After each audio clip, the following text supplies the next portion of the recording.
Hello, কেমন আছো তোমরা সবাই? আশা করি ভালো আছো। আমিও খুব ভালো আছি।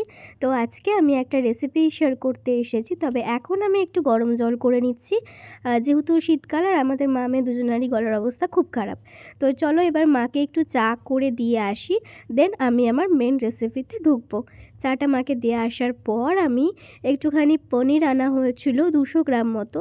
তো সেটাই আমি একটুখানি কেটে নিয়েছি পিস পিস করে। তারপর সেটা আমি আলাদা করে একটা বাটিতে তুলে রাখছি। সরি, গলার অবস্থা খারাপ। তো এখানে আমি বাড়িতে যত রকমের সবজি ছিল সব কেটে নিয়েছিলাম। তো তারপরে কড়াইয়ে একটুখানি তেল দিলাম। তেলটা একটু গরম হয়ে যাওয়ার পর আমি তার মধ্যে অল্প একটু করে বাটার দিলাম। বাটার আর তেলটা খুব একসাথে মিশিয়ে নেওয়ার পর আমি পনিরগুলোকে ভাজবো। কিন্তু শুধু পনিরগুলো ভাজলে যখন পনিরটা আমরা খাবো তখন ফিকে ফিকে লাগবে। তো সেই জন্য আমি প্রথমে একটু নুন দিয়ে দিচ্ছি।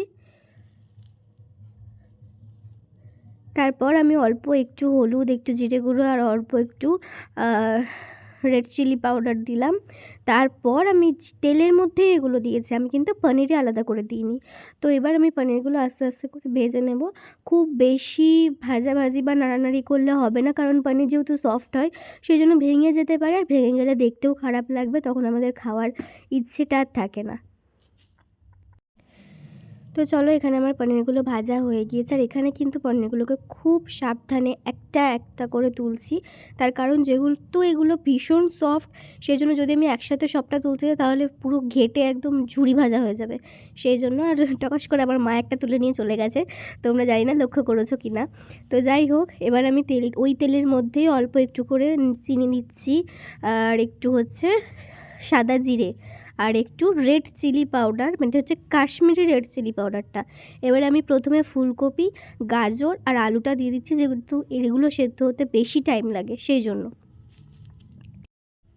এবার এগুলো ভালো মতন ভাজা হয়ে যাওয়ার পর আমি এর মধ্যে বাকি যে ক্যাপসিকাম, পেঁয়াজ এবং যে টমেটোটা আছে সেগুলোও দিয়ে দেব। তারপর ভালোভাবে নাড়াচাড়া করে নেব। ও আচ্ছা, মটরশুঁটিটা ভুলেই গিয়েছিলাম। তো তারপর নাড়াচাড়াটা করে নেব।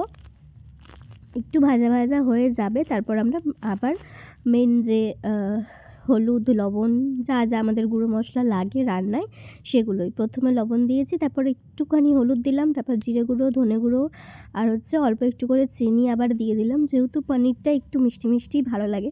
একটু গোলমরিচ আর হচ্ছে একটু চাট মশলা। আর ভালোভাবে আমি নেড়ে নিচ্ছি।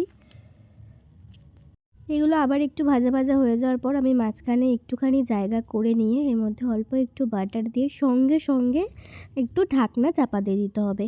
তারপর যখন এটাকে আমি খুললাম, এত সুন্দর একটা ফ্লেভার আসলো তোমাদেরকে আমি বলে বোঝাতে পারবো না।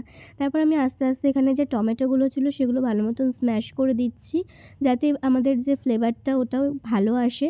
আর বাটারটা ওইভাবে দেওয়ার জন্য একটা বেশ স্মোকি স্মেলটা আসছিলো, যেটা স্মেলটাতেই মনে হচ্ছিলো খিদে পেয়ে যাচ্ছে এরকম। তো চলো, আমি ভালো মতন টমেটোগুলো স্ম্যাশ করে দেওয়ার পর একটু মিডিয়াম ফ্লেমে রাখলাম। রেখে আমি ভালো মতন নাড়াচাড়া করে নিচ্ছি, কারণ এবার আস্তে আস্তে তেল ছাড়া শুরু হয়েছে। আমি আবার ঢাকা দিয়ে ওটাকে রেখে দিলাম হালকা সেদ্ধ হওয়ার জন্য। এরপর দেখো এই যে তেল ছেড়ে দিয়েছে পুরোপুরি। এরপর আমি আবার মাঝখানে একটু জায়গা করে পনিরগুলোকে মাঝখানে দিয়ে তার ওপর দিয়ে সমস্ত সবজিগুলোকে কোট করার মতন করে করে নিয়েছি, যাতে পনিরগুলো আমার এরকম সফট থাকে। যেহেতু পনিরগুলো ভেতরে থাকছে তাই জন্য ভেতরে একটা স্টিম তৈরি হবে এবং সেই স্টিমটাতে আমার পনিরগুলো সফটই থাকবে। তো এবার ওটা ঢাকাটা খুলে দেওয়ার পর আমি সবটা একসাথে মিশিয়ে নিচ্ছি।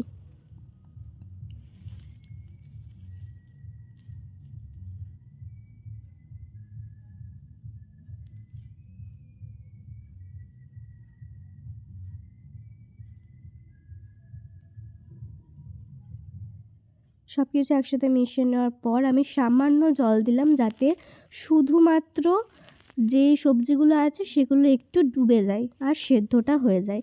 তারপর আমি এটাকে আবার একটু কমিয়ে দিলাম। কমিয়ে দেওয়ার পর আমি দেখো খুলে দেখছি একটু জল জল এখনও আছে।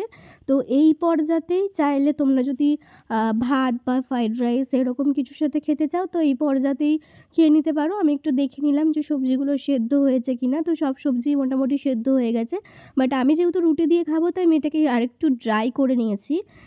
তো চলো, আমি রাতের ডিনার সেরে ফেললাম। টাটা, সবাই ভালো থেকো।